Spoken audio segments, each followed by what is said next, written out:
Good afternoon, everyone. We're trying to admit everybody who's in the waiting room, so it'll just be a minute. I can see the number going down, so people are coming online. I can hear it. Make sure your video's on. It is. We're just checking. We have one speaker who was having microphone problems, so might do a quick test here. Just a few more minutes.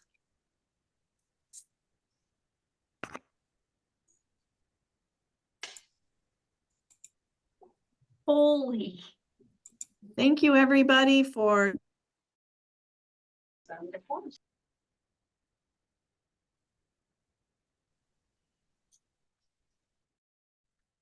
Thank you. We've muted everybody so that we can welcome all of our speakers and do the presentations, and then we'll open the floor for questions in the chat and live by raising your hands.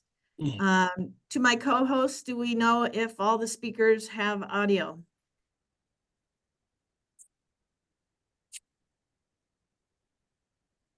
Still working on Dave. Oh. Can you hear me? Well, that's kind of where I'm at, because I guess I'm the only one who can attend it. Yes, Dave Wall, we can hear you. Oh, okay. Thanks. Okay, terrific.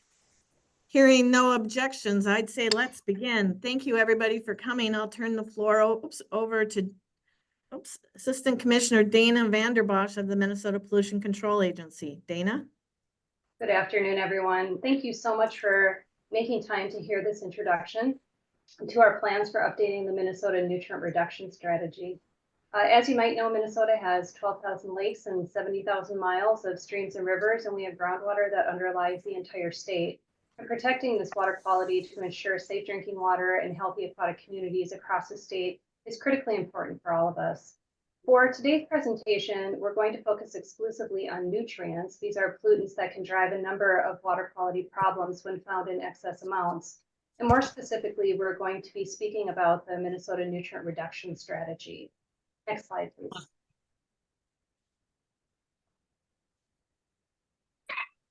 The Minnesota Nutrient Reduction Strategy was published in 2014, and it focuses on nitrogen and phosphorus pollution in our waters. The process to update the 2014 Nutrient Reduction Strategy to reflect the latest science and the learning from the past decade began last year. And the purpose of today's event is to introduce the update effort to all of you and to showcase a few areas of work. And we'll begin by having the lead scientist on the project, Dave Wall, provide an overview of the update process. And after that, we're going to hear from leaders who work at the Minnesota Department of Agriculture, the University of Minnesota, the Board of Water and Soil Resources, and then the Minnesota Department of Natural Resources. And these organizations and many others are developing the update. So we don't have results or recommendations to share with you today. We're really not that far along. Last year was more of like an organizational time for us to gather our subcommittees and kind of organize the work. But the entire update process is expected to run through 2024 and then to the end of 2025. And we'll be sharing information throughout this year and into next year. Next slide, please.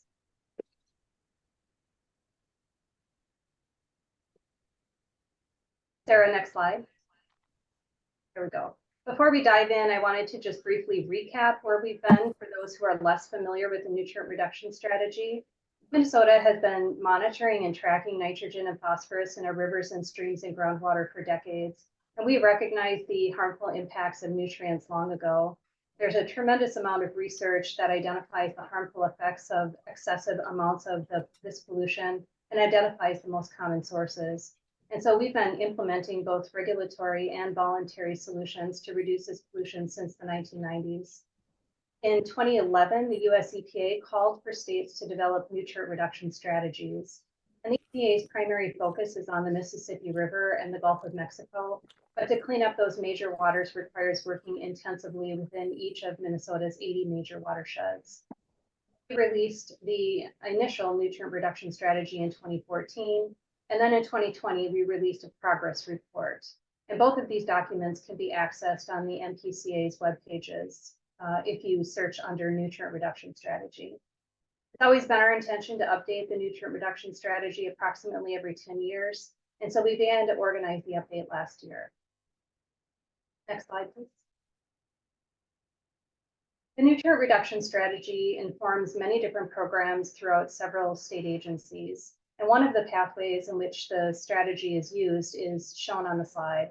The development of the nutrient reduction strategy is driven at the state level with tribal, federal, and local partners participating and supporting this work.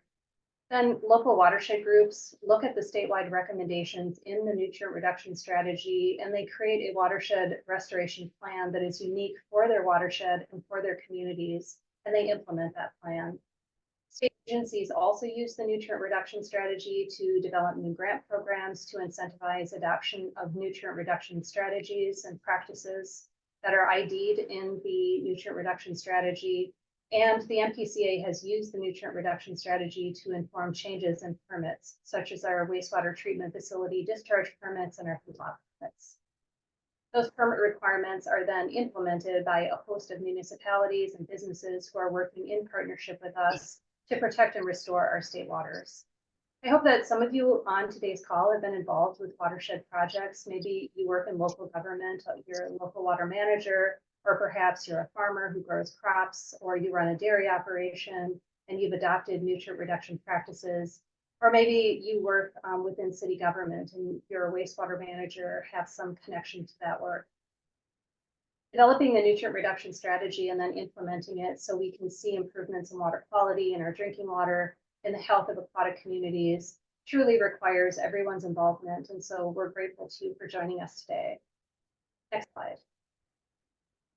This update is a very large project. It's a very large endeavor. 1 year from now, in summer of 2025, we expect to circulate a draft updated strategy for public comment. Between now and then, there's a great deal of work that is going on through many different committees, that some of which you'll hear about today. We plan to publish the update nutrient reduction strategy before December of 2025. And in the meantime, we aim to keep you up to date on progress. You can sign up for the Ag Stewardship newsletter. That's where we'll be announcing a lot of our nutrient reduction strategy updates. You can check our web pages. There you can find fact sheets and other information, the original nutrient reduction strategy, our progress report, other publications like that. You can try out the online interactive tracking tool. This is a tool that tracks the adoption of best management practices and really helps show the progress that's being made on the land. And hopefully you'll attend our next virtual event, which is going to be held on August 12th. And at that one, we're going to start taking a deeper dive into nutrient loading into our rivers. Moving forward, our sessions will become a little bit deeper and delve a little bit more into some of the areas that we're exploring as part of the nutrient reduction strategy updates. We'll be looking at where there's trends and hopefully showing you what we're planning on working on in the update related to loading. So we have other sessions that are in the planning stage. There's a lot more to come. But at this point, I'd like to turn the floor over to Dave Wall, the lead scientist on the nutrient reduction strategy update.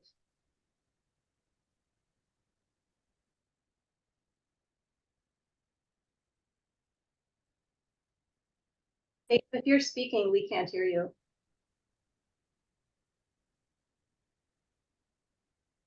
Looks like your mute is off, but we can't hear you.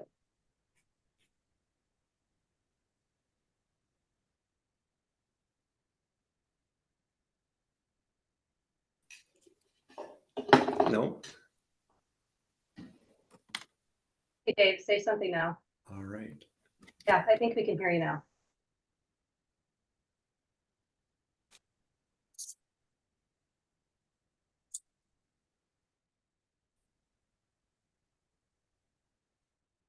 Hang in there, audience. Technical glitches here.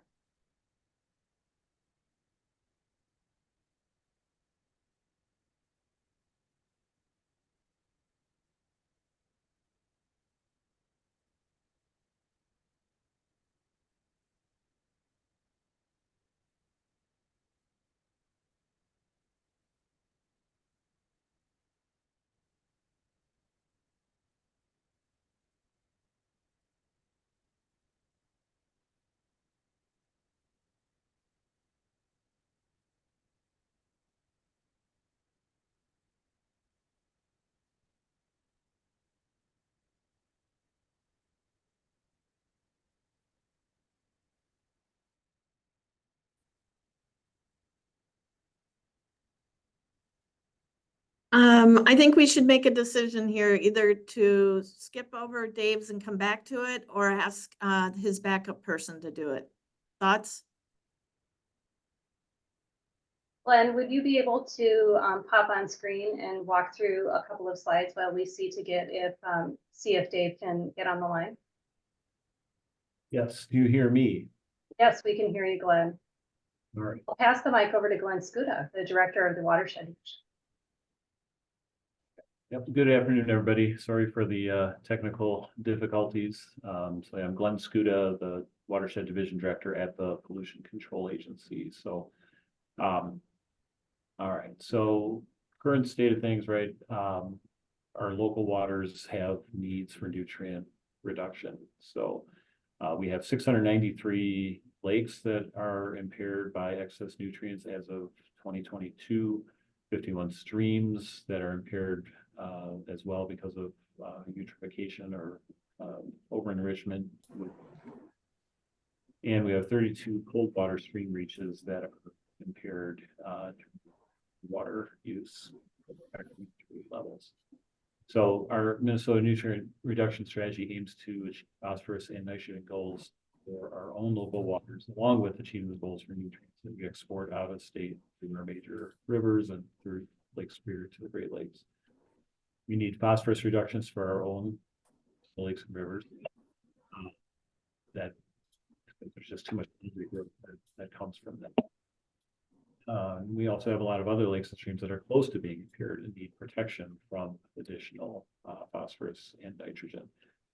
Also related to nitrogen, the nitrate form of nitrogen is a concern. We've heard a lot about this over the last year for sure, but also been known and discussed and worked on for a couple of decades at least.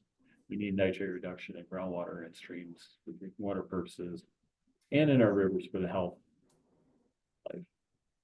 So while the folks at hand, phosphorus and nitrogen, Minnesota has very good water quality compared to many other states. Vast majority of our waters do meet standards, but as I indicated, some do not. Hey, I think Dave might be on the line now. Yeah, can you hear me all right? Thanks for filling in, Glenn. Yeah, can you hear me all right? Yes. Okay. Would you like me to move to the second slide? Yeah, please. Yeah, thanks, Glenn, for covering there, and apologize, everyone. Yeah, so Minnesota is committed to reducing our nutrients, not only for our in-state needs, but also for our downstream neighbors. So another big driver for our nutrient reduction efforts is our commitment here to do our part for achieving the goals downstream of Minnesota, beyond our borders. So to the north, Minnesota contributes nutrients to Lake Winnipeg via the Red River. Lake Winnipeg has severe algae problems, and we're working with Manitoba and North Dakota to achieve a 50% phosphorus and nitrogen load reduction goal from the late 1990s baseline. To the south, Minnesota is working with 11 other states and federal organizations to reduce nitrogen and phosphorus by 45% from a baseline that goes back to the 1980 to 96 period. If everyone does their part, we can reduce the size of the annually forming hypoxia zone in the Gulf of Mexico by 2/3, that low oxygen zone that forms every year. To the east, Minnesota is committed to protecting Lake Superior by not allowing nutrient levels to increase over time. Next slide.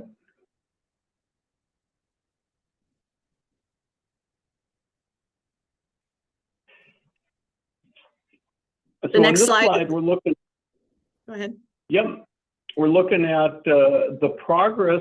We've made a lot of progress since 2014, but we have a lot more to go before 2040. So we'll spend some time on this slide.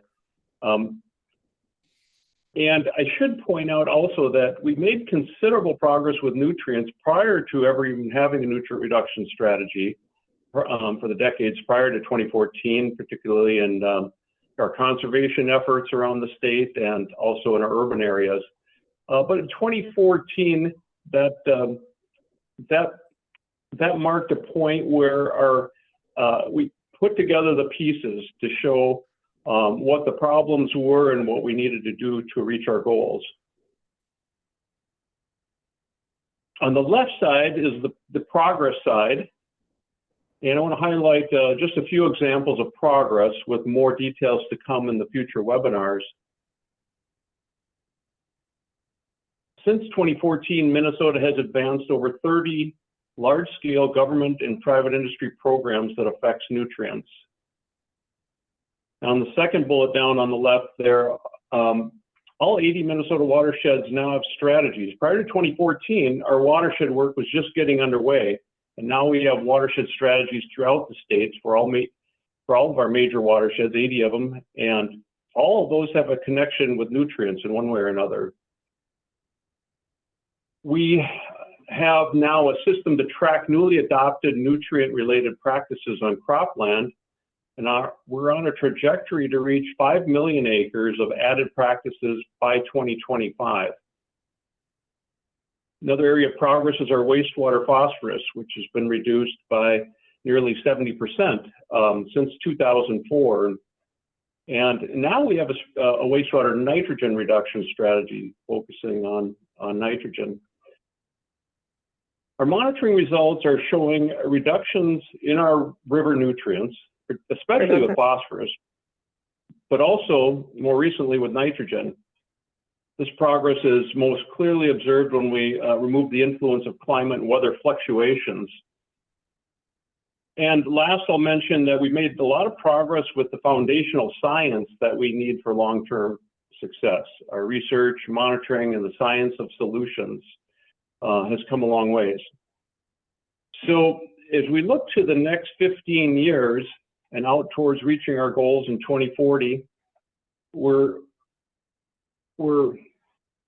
carefully examining such things as which technologies, updating the technologies in our 2014 strategy, which programs and approaches, which existing and new programs should we emphasize? How do we support our watershed efforts? We recognize the importance of our watershed planning and delivery system for addressing nutrients and are looking at how to provide better support. Where to focus geographically? We need to show how priority areas vary with the specific nutrient concern being addressed. So with the research and monitoring, we know a lot now. Based on what we already know, we can make tremendous progress now. But additionally, looking at research and monitoring into the future will be important for our final goals being reached in 2040. Next, please. The strategy update is really a team effort. We're working together to compile the needed information from monitoring, modeling, past research, our watershed efforts, state level efforts, and progress tracking tools. We've got about 50 people from 10 organizations. They're meeting in 6 work groups. And the 10 organizations have already been reaching out to various private nonprofit organizations to consider stakeholder input. Next slide, please. So here's how the work breaks out in more detail.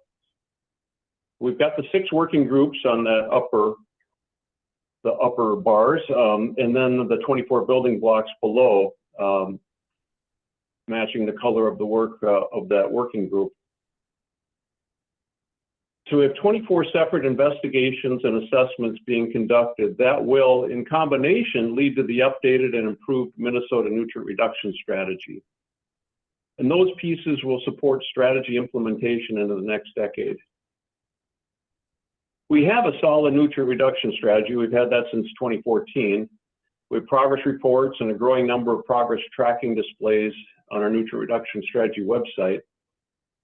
So we're going to keep the elements of the existing strategy that have served us so well. But by re-examining each of these building blocks, we'll have an updated strategy in 2025 that positions us well for success into the future. We'll bring findings from these efforts over the next year to you all, beginning with what our water monitoring results are telling us. our river loads and trends. So that next webinar is set for August, and we hope you can attend and learn more about our river loads and trends analyses. So with that overview, next I'll turn it over to Margaret Wagner from the Minnesota Department of Agriculture. Great, thank you. Good afternoon, everyone. Again, thank you so much for being here. My name is Margaret Wagner, and I manage the non-point fertilizer section at the Minnesota Department of Agriculture. And I'm here today to just share a few remarks about how the Department of Agriculture is partnering with other state agencies and our role in the nutrient reduction strategy. So, as it's been mentioned, the strategy is an interagency effort and really an opportunity to work together to further define our goals surrounding state, local, and regional water quality. And this revision process is an opportunity to evaluate our goals on multiple scales and really across the state and account for the progress we've made through existing programs and an opportunity to evaluate how much further we have to go. So the Department of Agriculture has been directly involved in key areas of the nutrient reduction strategy, specifically focusing on scaling up the adoption of practices on agricultural land. So the department leads a sub-team as part of this revision process. As was noted on Dave's previous slide, kind of building on those building blocks, one of those key areas is led by the Department of Agriculture. So the outcomes are a social science literature review and really identifying existing projects and programs that could be accelerated for greater practice adoption. So the department is looking at programs that have been successful at reducing barriers to the adoption of conservation practices and evaluating those programs, working with the agricultural stakeholders, focusing on areas that they see as successful, and then really drilling into what are the components of those programs or projects that made them successful. Yeah. So all in all, this is about finding a combination of solutions to our water quality issues and making our water better for everyone in the state. Next slide, please. So we're actively working with other agencies to approach this non-point pollution issues facing the agricultural, wastewater treatment, and urban stormwater sectors. With the nutrient reduction strategy as our guiding document, we can advance conversations and programs surrounding water quality in the state, focusing on a combination of both state and local priorities. Like other agencies, the Department of Agriculture has a portfolio of programs aimed at reducing nutrient loss. We know there's no one solution that'll work to solve water quality issues, and we've stood up a number of programs with this in mind. We oversee the Groundwater Protection Rule, the Minnesota Ag Water Quality Certification Program, the Nutrient Management Initiative, the Root River Field to Stream Partnership, and the Conservation Equipment Assistance Grant Program, just to name a few. Additionally, MDA supports on-farm demonstrations and research activities to answer questions surrounding water quality mitigation strategies. We partner with research institutions on the science and the agricultural community on adoption. All of these efforts are in the spirit of the nutrient reduction strategy and add to the growing list of efforts put forward to protecting our waters.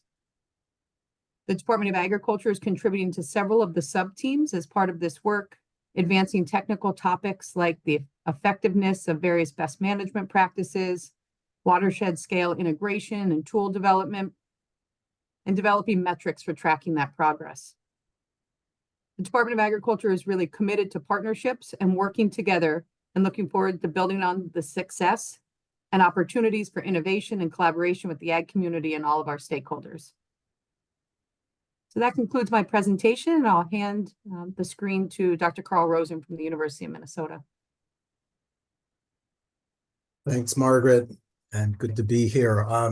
As was mentioned, I'm Carl Rosen, and I'm the Nutrient Management Specialist in the Department of Soil, Water, and Climate at the University of Minnesota.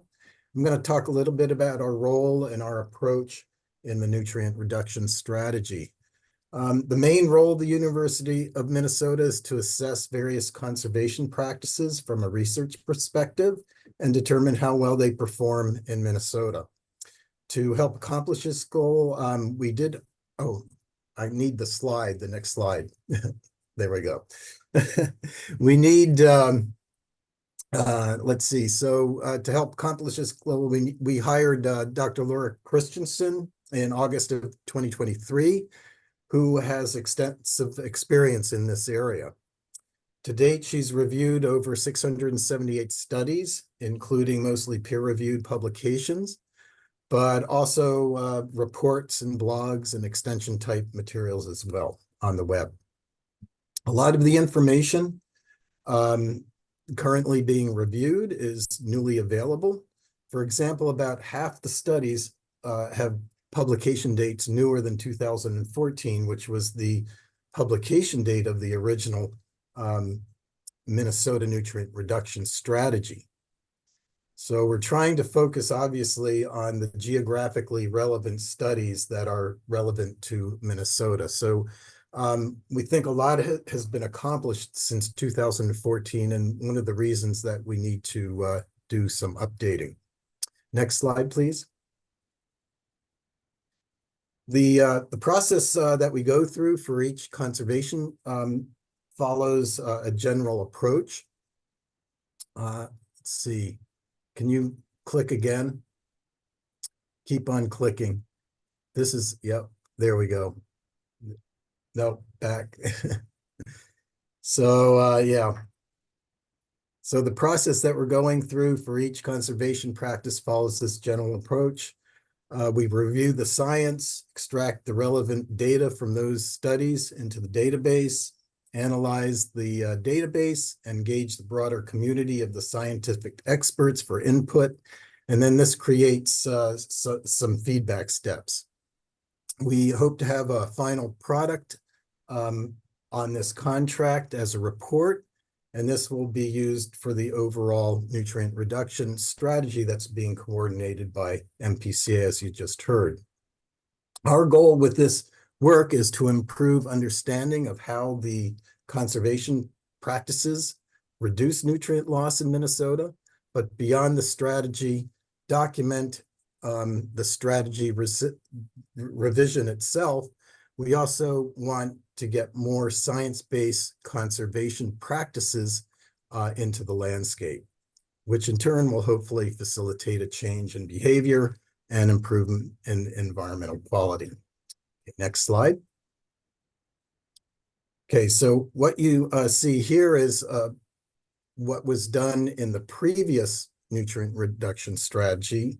We don't have to start from scratch, fortunately. So there are a lot of progress, as Dave mentioned, has already been made. And this slide shows the practices that were done in 2014. And you can see there were three different states involved here: Iowa, Illinois, and Minnesota. And if you go to the next slide, what I want to do is just kind of zoom into what we plan to do in Minnesota. You can see that our plans are to update the existing practice values. For example, how much can be reduced with these different BMPs.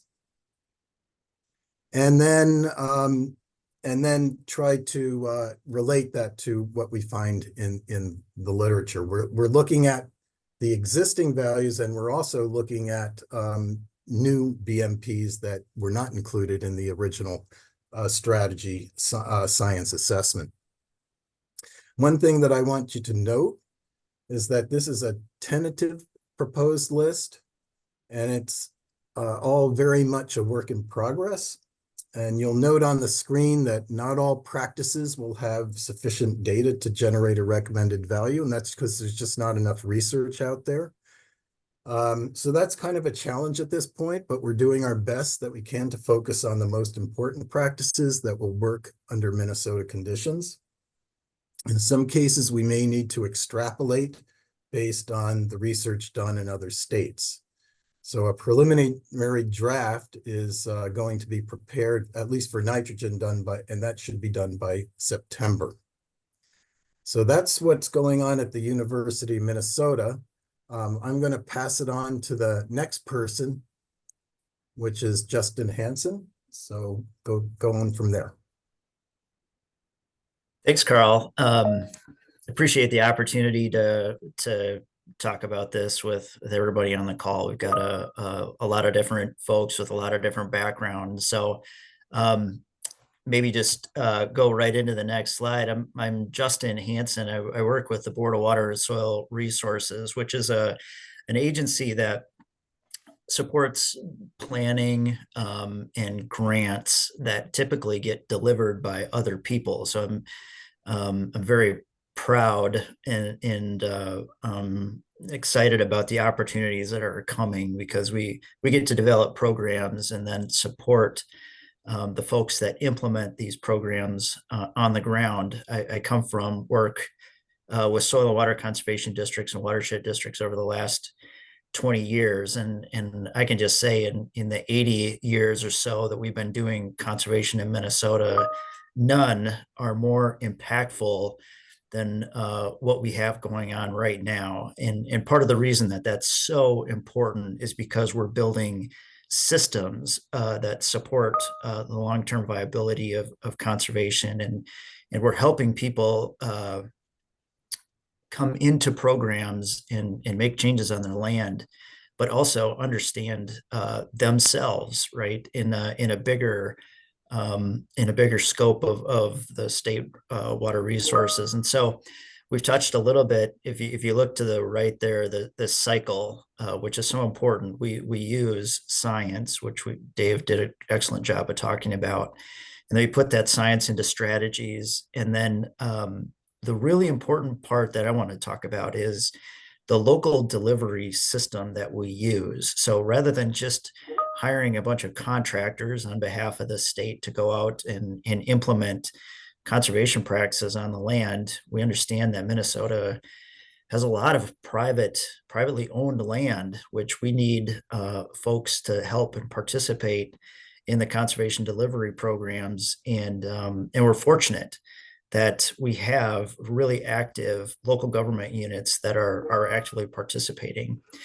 The next slide, which is what's going to help us long-term be strategic. So if you look at this map, these are the comprehensive watershed plans.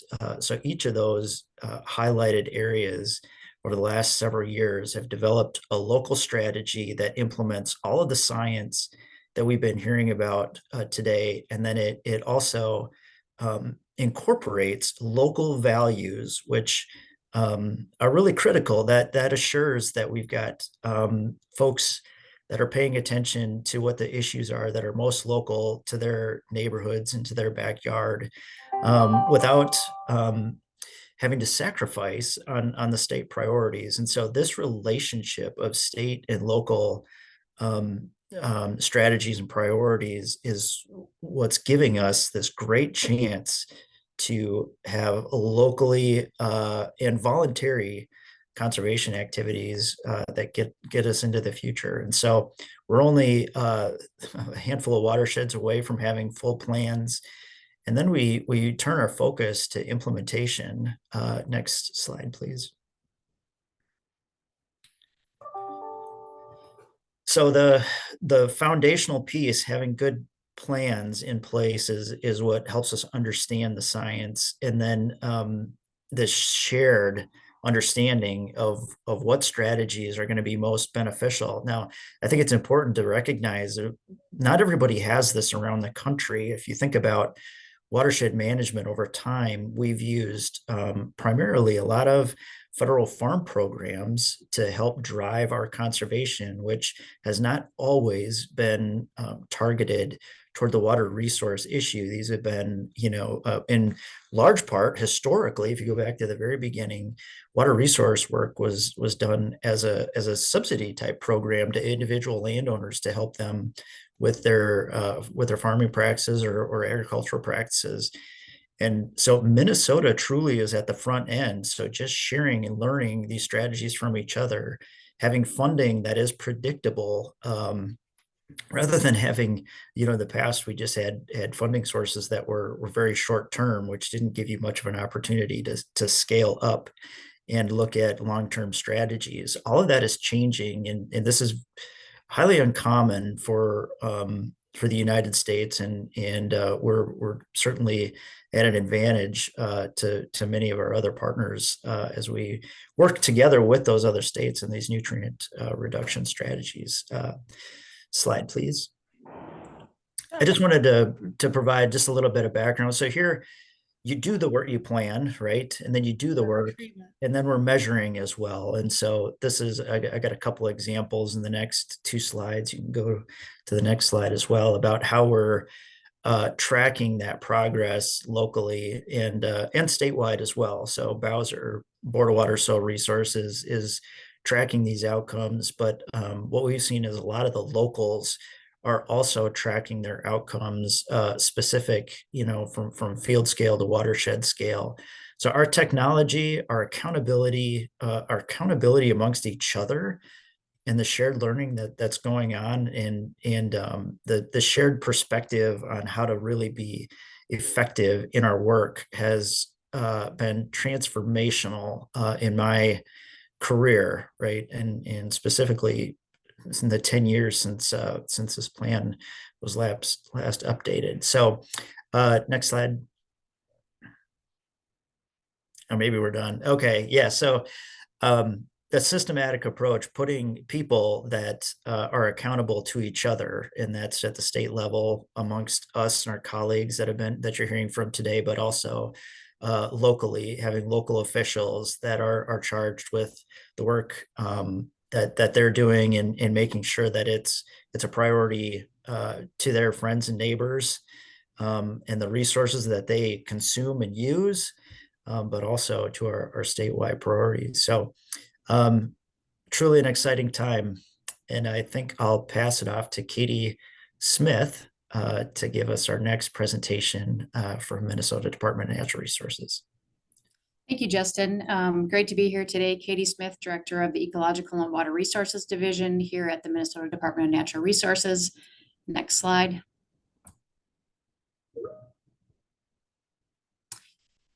Minnesota DNR has been involved in the nutrient reduction strategy since the original was developed in 2014. We participated in the 2020 progress report, and we're now playing roles in several parts of the revision. Next slide. DNR staff have been participating in meetings, reviewing documents and materials, providing a focus on the intersection of water and habitat quality, utilizing GIS skills to produce priority maps for future nutrient reduction activities, and input on new and existing strategies to reduce excess nutrients. DNR also participates on the steering team, gaining a shared understanding of the process and issues, and more importantly, how DNR fits into this effort during the revision and also in the future when strategies are implemented. Next slide. In the assessment piece, Minnesota DNR is working on evaluating high priority watersheds across the state for various in-state nutrient reduction needs, including lake eutrophication, river eutrophication, well water nitrate, and stream aquatic life protection related to nitrate, providing foundational information to assist with nutrient loads, targeting locations, and strategy. Next slide. Since the 2014 revision, DNR has increased our capacity and technical assistance in nutrient reduction.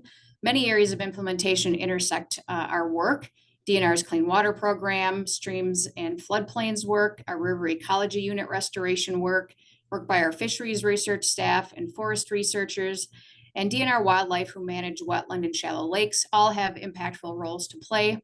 And in general, DNR owns and manages land where more holistic projects can be implemented, benefiting both wildlife and water quality. DNR also provides technical assistance to local units of government and other partners and stakeholders in these areas as well. And finally, DNR is also a regulatory agency and may have requirements that intersect with projects, creating nutrient reduction benefits.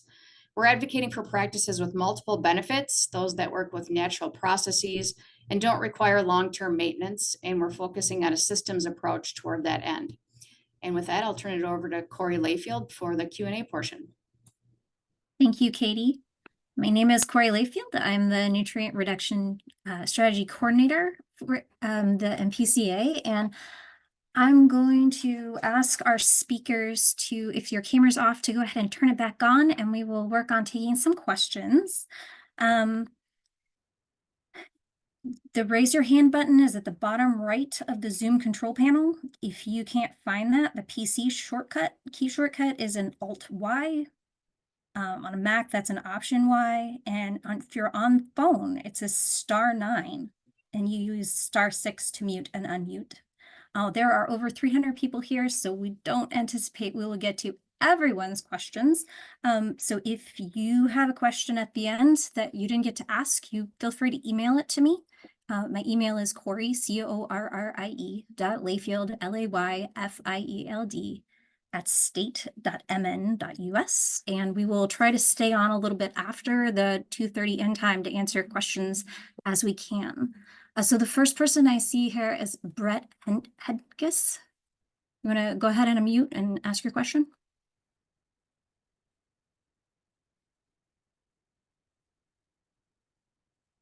Bruce?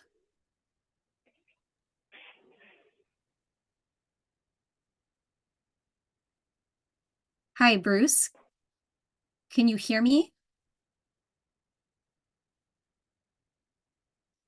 Bruce, I'm sorry, your sound is not coming through. Can I go ahead? I'm going to go on to the next person, which is Howard Marcus. And if you could follow up in the chat, Bruce, and let us know what you would like to know.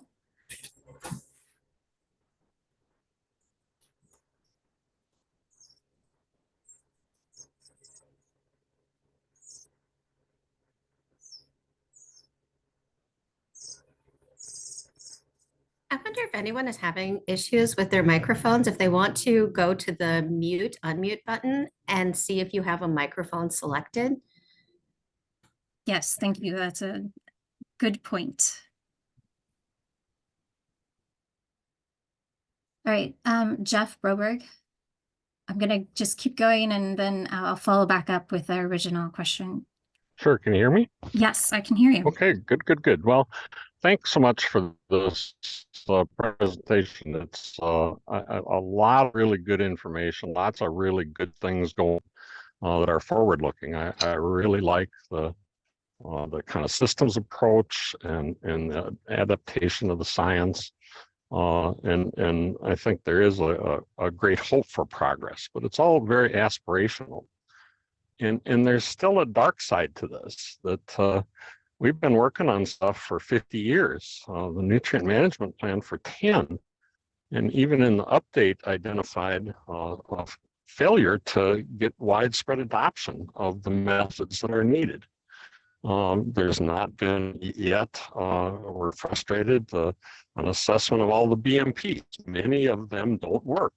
There's also a need for geographic differences here. Hydrogeologic regions, the karst is way different than the Red River Valley, yet we adopt Red River Valley standards to our watershed projects in the karst region. We need a risk analysis that's based on looking at the failures so we don't repeat them. And this is probably better for discussion taken offline, because I don't want to diminish all the good stuff that's happening in the future. Sure. But we're just doing the aspirational analysis, not the failure analysis. I'm gonna ask Dave Dave Wall, if you're still on. Do you want to answer Jeff's concerns about using the different hydrogeologic analyses? Yeah, the analyses we're using is rather comprehensive, trying to look at it objectively, not just looking at successes, but looking at successes and struggles, challenges. And so I've been working on this for 36-7 years now. So I'm familiar with many of the challenges we faced along the way, so what we've learned. But yeah, we're really trying to be really inclusive in this to include what we've learned from the science, what we've learned from programs, what we've learned from our monitoring, what we learned from trends, and kind of pull it all together into a strategy that we think will set us up for success. So that's the aim, and but appreciate the question. I'm going to circle back around to Bruce Huntgas and see if you can hear us and get on.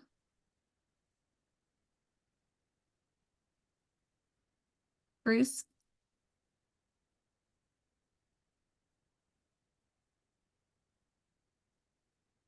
All right, how about Howard Marcus?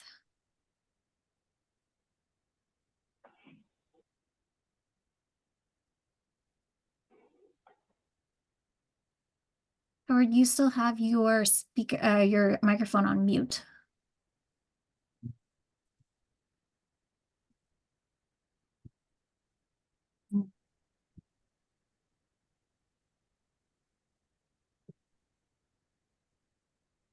He wrote in the chat that he can't get on. He can't Okay, unmute. thank you. I was gonna, and David Saski, do you have a list of questions from the chat? We do. You want to go Quite ahead and quite a few questions. I'll start at the top. sure. Wisconsin is also set to update its NRS, and other states in the Mississippi watershed are tackling very similar issues.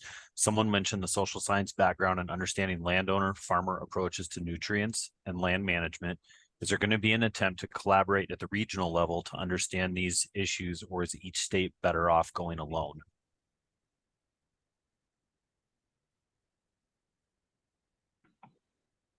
Okay, each state better going alone.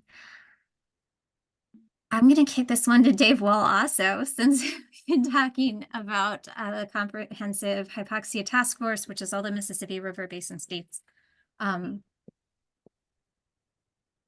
Dave, would you go ahead and answer that? Yeah. Yeah, in fact, it was just 2 weeks ago, we were with the other states, the other 11 states in the Gulf of Mexico Hypoxia Task Force, meeting with their staff and their technical staff to share information, to learn from each other what we can. Personal meetings with Carl Gesch from Wisconsin, and yeah, so that is what we have been doing. We meet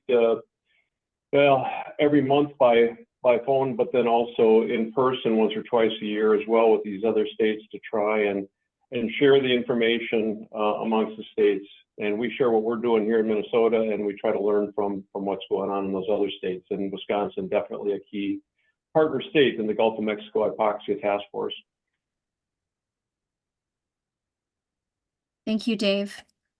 Real quick, I want to address a question that several people asked, is where the recording for this meeting will be posted for this webinar. Sarah, can you go ahead and update on that?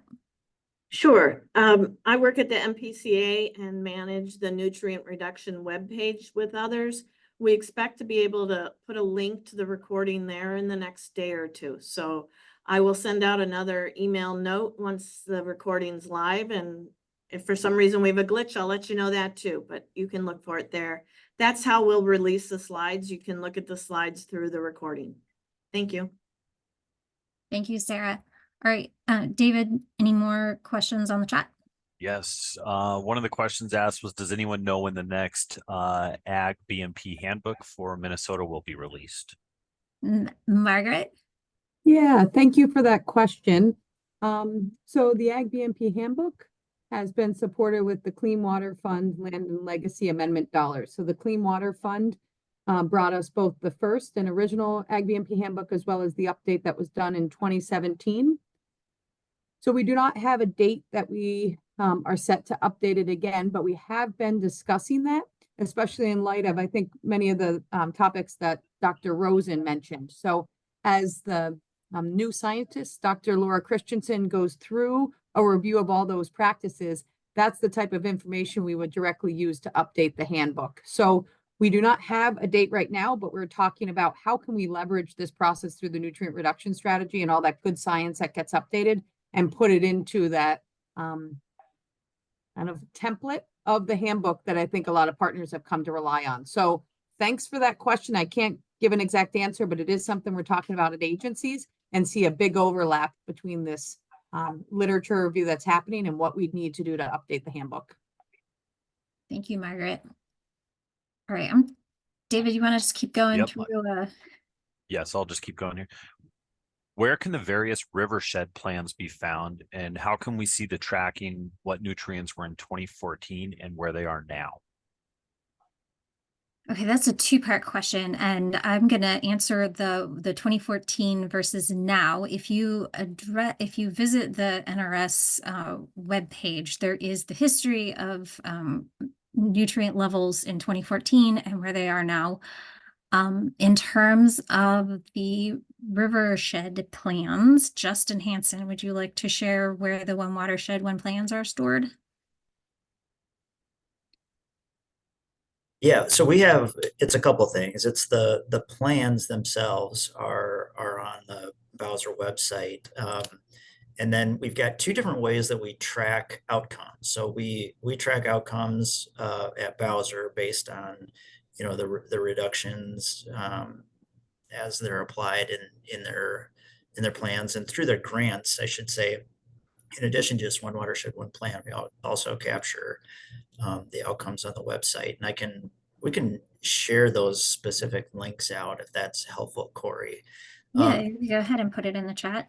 And then some of the other some of those visuals that I shared earlier is locals are starting to develop their own tracking where they're developing their own sort of what's our priority and how is that communicated amongst themselves and their neighbors and their watershed partners. So I think it goes to the systematic approach where we're getting buy-in holistically on how we talk about what's important to folks on a statewide basis, but then also we're getting tremendous buy-in locally.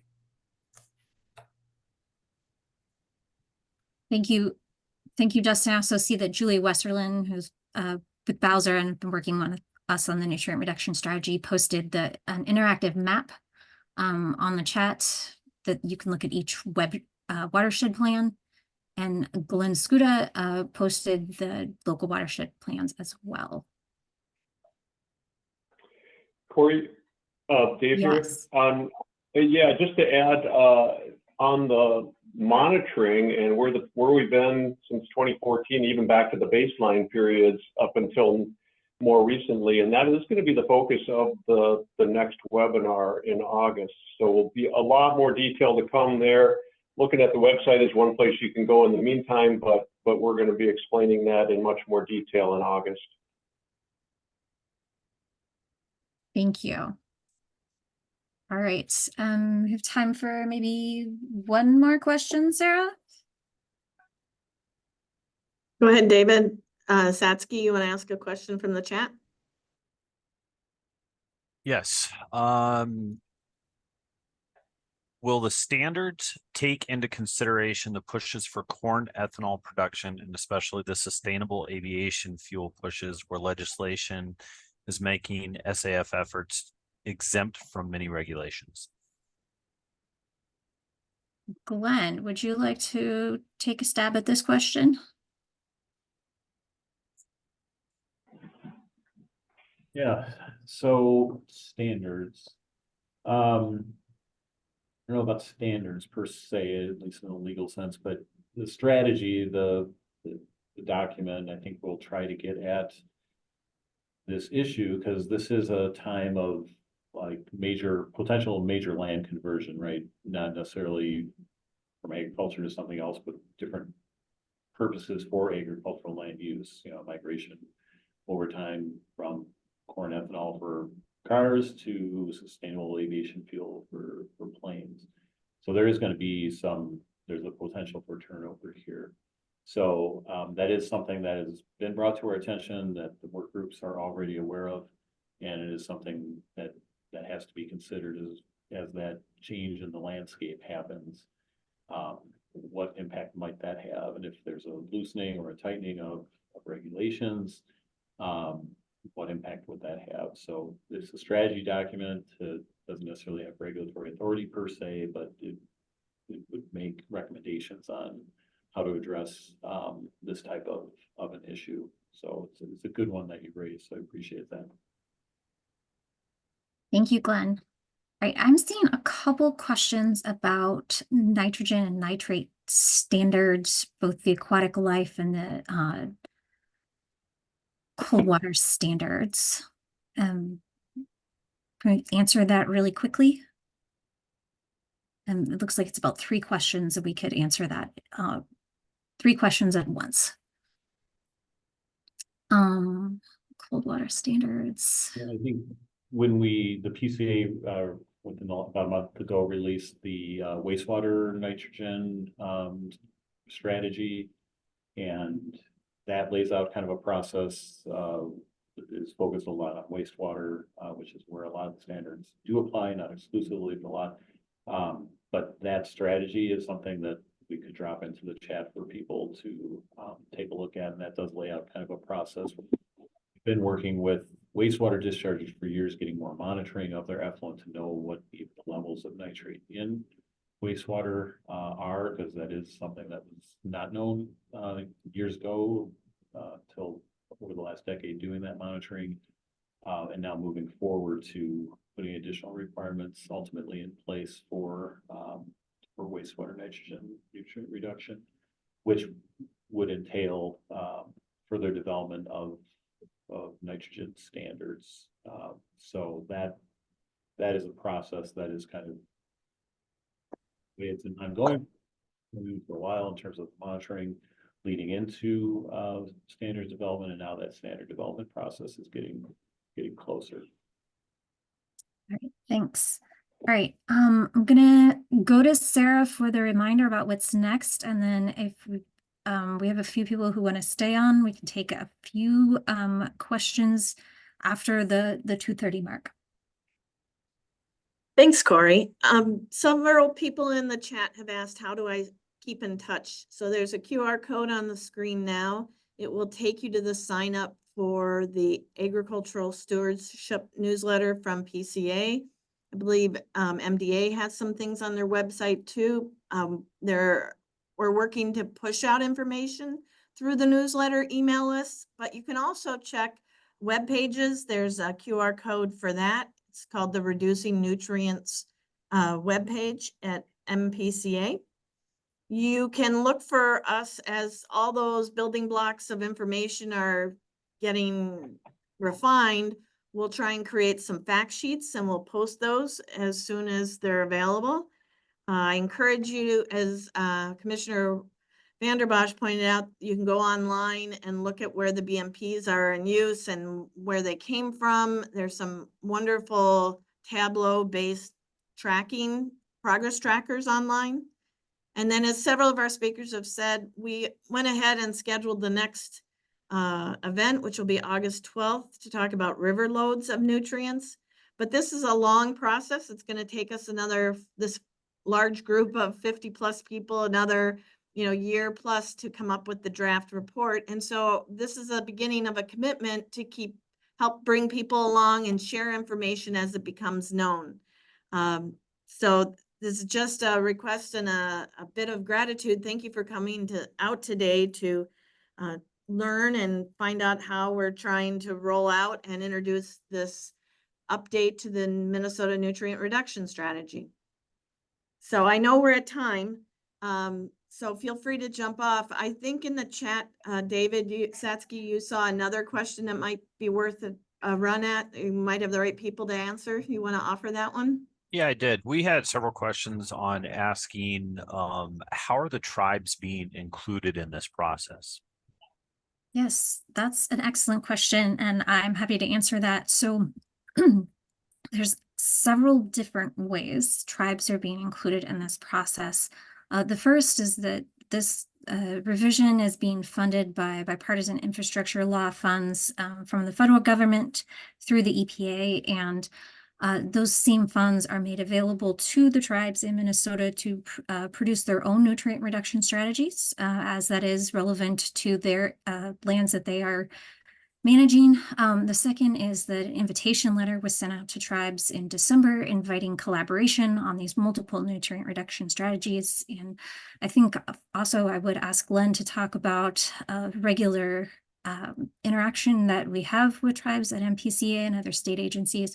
This is certainly something that we are working to make sure we are collaborative and coordinating on. So Glenn, if you want to follow up with any of that.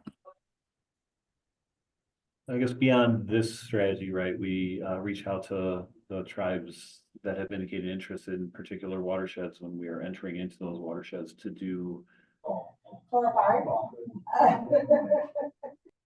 and ultimately strategy development and feeding into local water planning, and invite the tribes at that point to participate in the water monitoring, to provide any data, information, or knowledge they have that they want to bring forward, so it's considered on the table with all the rest of the information in that strategy and plan development. And so we do get, every tribe is different, has different resources, different interests and abilities.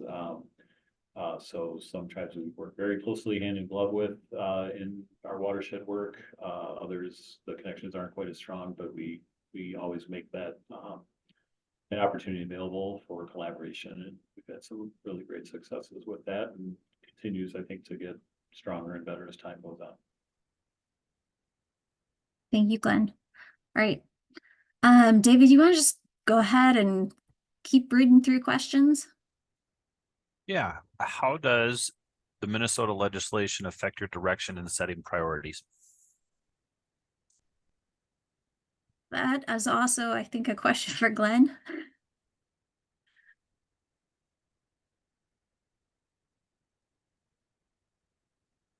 Well, I mean, it depends on the legislation, I guess. You know, I mean, sometimes the legislation is very directive to us on specific, other times it's a little bit more broad, I guess. So, for example, 2 legislative sessions ago, after there were, you know, a couple of fish kills in southeast Minnesota that were pretty significant, there was a legislation that passed calling for the agencies to collaborate and put together a report of recommendations for how to reduce fish kills. And so that was directive in terms of giving us a report to do, but broad in terms of like, tell us what could be improved. And so that report was submitted to the legislature in January before this session began, for the legislature's consideration. There was at least one bill that passed with some funding related to one of the recommendations to provide additional resources to increase manure storage capacity in southeast Minnesota, for example. So that's one, you know, fairly specific example, I guess. You know, legislature is always considering policies that, you know, have regulatory implications as well as funding implications, like the one I just alluded to there. So it really varies. We obviously pay attention to everything the legislature requests or requires of us to do, and of course have budget initiatives or policy initiatives ourselves to look to change systems where we feel there's a need for that sort of thing. So you know, it's that balance of power, so to speak, between the executive branch and the legislative branch working together to make a better Minnesota ultimately. So it depends on exactly what the directive from the legislature is. Thanks, Glenn. David, if you don't mind me pulling out a question myself, I see a question about the urgency of the 2 high levels of nitrates in drinking water now. And I'm going to ask Margaret if she wouldn't mind answering that question, if she's still here. Yeah. As she's been working on that task force, if that's not the correct term. You've been working to address that. Yeah, thanks. So again, Margaret Wagner with the Department of Agriculture. And so as we think about those concerns in Southeast, the MDA is concerned about nitrates in groundwater and drinking water wells, and has done a lot of work currently and in the recent past to address these concerns. So I think the question is, what are we doing? Well, we have a number of programs and kind of an approach that's a regulatory and non-regulatory approach. So the groundwater protection rule went into effect in 2019, and that's a strategy here at the Department of Agriculture to work in around community water supplies, work with farmers in those areas to publish a list of practices, and then require that those practices are adopted in those drinking water supply management areas. And then outside of those drinking water supply management areas, the department takes a voluntary approach, working with farmers, specifically at the township scale. So during this legislative session, we were awarded additional Clean Water Fund dollars to really accelerate that work. So right now we're thinking about how we work additionally in townships on a voluntary scale in Southeast. How do we develop the partnerships we need to really scale up and accelerate the work?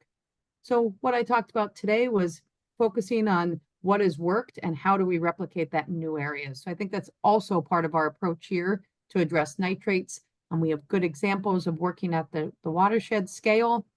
working one-on-one, both with landowners as well as local partners. And then bringing in innovation. I think a big part of our strategy for clean water among state agencies is to look for opportunities for additional perennial and vegetative cover.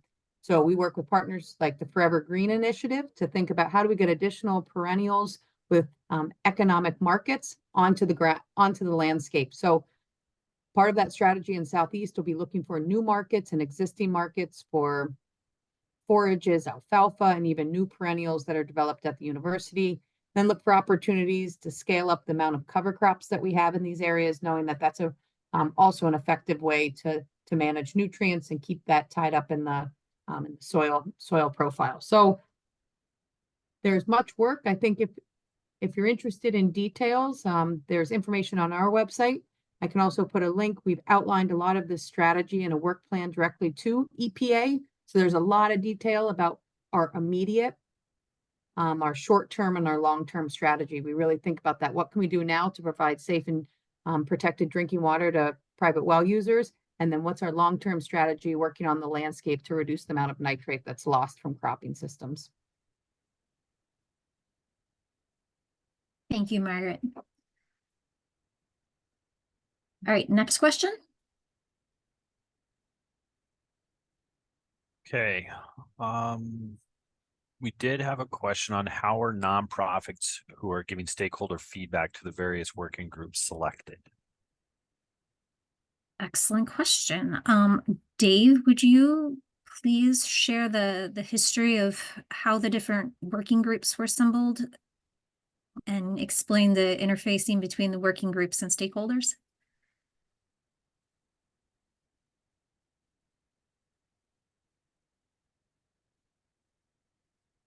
Is Dave still here? He is. I do show him. Oh, there we go. Okay, there we go. Sorry. Thanks, Dave. Yeah, we've been working at this for several months now, and trying to bringing these working groups together, getting them formed, getting them active. The 6 work groups, and I put them up earlier on the screen. The BMP science from agriculture, the urban nutrients. We've got one on river loads and the monitoring and the priorities stemming from our load and monitoring information. There we go. Yeah, we've got the agricultural BMP adoption and how do we scale that up, and we've got working with our watersheds and our how do we provide more support for our watershed efforts and the tools that they need to make nutrient reduction planning decisions. And progress tracking too is another very important one. And how can we do a better job of displaying our various ways of tracking progress in the water, on the land. So with each of these working groups, we are encouraging the team leads, and there's different team leads for the different working groups, to reach out to different organizations that are involved in these areas. So I know the wastewater and the urban nutrients side of things has been reaching out to various stakeholders involved there. We've done some reaching to nonprofits as well as other organizations, and working particularly hard now reaching to our local watershed staff and trying to get their input on what we can do better to support their efforts on nutrient reduction. So it's this is the time right now when we are really bringing this out to the public, and there's going to be more opportunities for input from other organizations who haven't been contacted yet up until this point. So Sarah or anyone else can add to that, but that's a bit of an overview.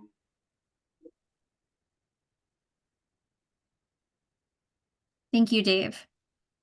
I will also add that there will be more opportunities to participate in feedback over the next year and a half. This is not the end of the stakeholder engagement process with this webinar. We are looking for more input as the year goes on. David, can I ask for next question? Yes, so we have one. The writer says, I live in Haven Township in central Minnesota, like southeastern Minnesota. We have soil that allows nitrates to seep into our groundwater including our private wells. According to the Department of Ag in 2019, over 30% of the wells tested in Haven Township were over the 10 milligrams per liter level.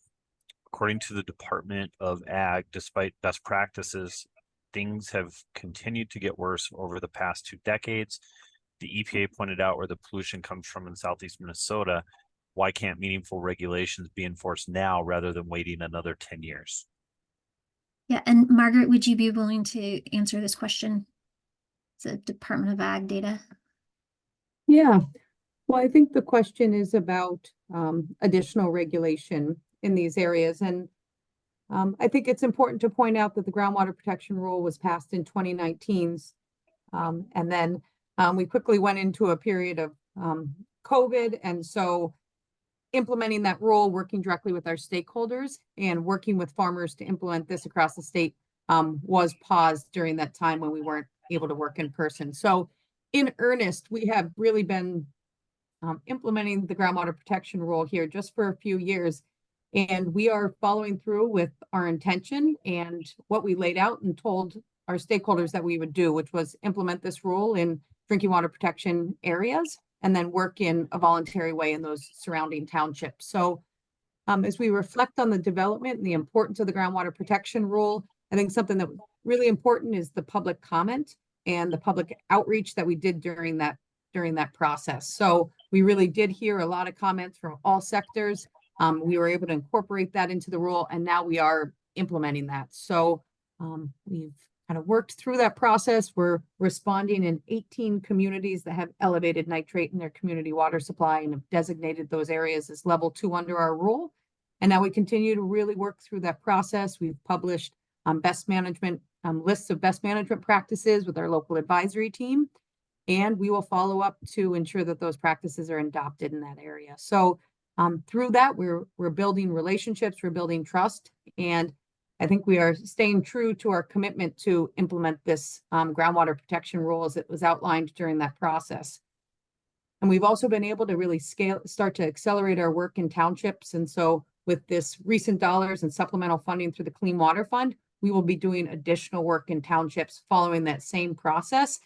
And we think we're bringing a lot of value to that. So I guess the question of why isn't there additional regulation? I think we are right now enforcing the regulation that we have authority to do. And we're doing that with a lot of partners and some very recent success seeing land management changes and some of our most vulnerable DWISMAs. So we really want to build on that. And we know that that's about building trust, relationships, and following through in the work that we've outlined.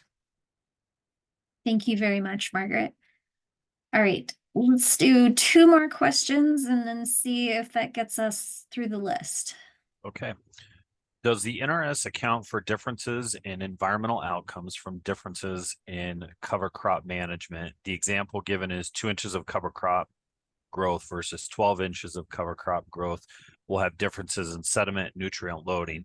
Same with differences that result from winter kill versus winter hardy cover crops, or are all cover crops and cover crop approaches grouped together? Dr. Rosen, would you be willing to take that question? Yes, I think the short answer is yes, we are trying to take differences in cover crops into account.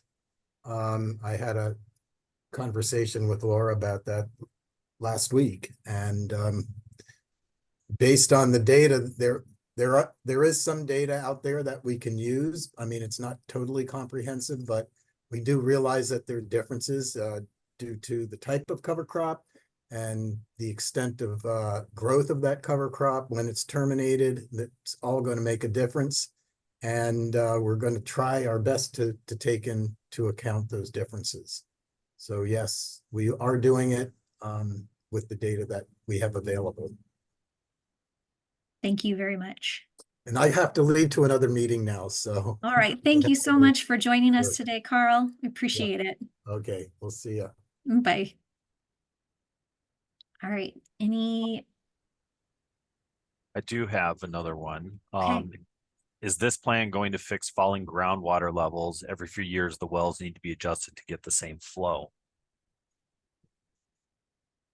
Dave, you want to go ahead and take that one?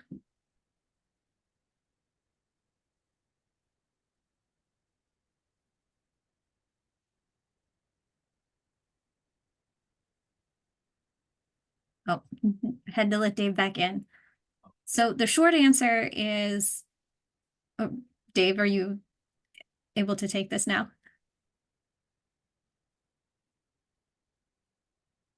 Yeah, just now got back online here. So can you Sure. repeat the question, please? Yes, is the plan going to fix falling groundwater levels? Every few years, the wells need to be adjusted to get the same flow. I'm sorry, one more time, please. Sorry. Yep. It says, is the plan going to fix falling groundwater levels? Every few years, the wells need to be adjusted to get the same flow. Okay, I'm still not tracking that question, but I'll try and find it in the chat here. If you can go to another one, I'll look at it in writing. You got a quick shot at it. I would say this plan is not really focused on that. I mean, everything's tied together in one way or another, but the management of groundwater level wells, basically water appropriation, that is, you know, DNR program, regulatory program that really addresses that.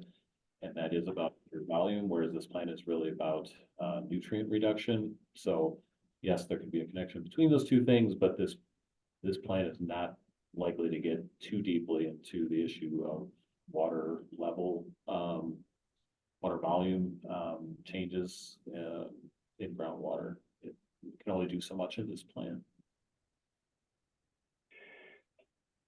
Okay. Yeah. Good. Yeah, thanks, Glenn. Yeah, groundwater is very important for the surface waters too, in terms of the loading, and particularly southeastern Minnesota, central Minnesota, other areas. So groundwater nitrate does affect our loads to our rivers, and so we're paying close attention to that aspect of the flow as well. Our models look at that groundwater flow contribution, and so we're fortunate to have some good modeling that does include that base flow component. So it'll be included to that extent, but in terms of fixing things, this is not the type of plan that can fix that type of an issue in a regulatory sense. Right, not in a regulatory sense. The best management practices for groundwater are many of the same practices that we need for surface water. We include living cover and cover crops and optimal fertilizer, manure management, and those types of practices. So we can achieve goals of protecting groundwater also at the same time as protecting surface water, but also recognizing by the time that groundwater flows into surface water, there's a long lag time, and often it is decades before we see the full effects of our practices that are affecting groundwater to the time that they show up in our surface waters and our rivers. All right. Thank you so much, Dave and Glenn. I think that is all we have time for this afternoon. However, I want to remind everyone we will have another event August 12th to talk about river loads. And I want to thank everybody for the overwhelming interest in this topic. We did not expect so many people to join us for this webinar today, and thank you so much for your time. I want to thank all the speakers for their willingness to share about this project. And if you signed up for the newsletter, check our webpage. Again, you're welcome to contact me if you have questions, or there is contact information on the NRS revision website if you have questions about that. And again, sorry if we did not get to your question, but thank you again for your time and interest. And we will hopefully see you all again in August. Thank you. Thanks. Thank you, Sarah.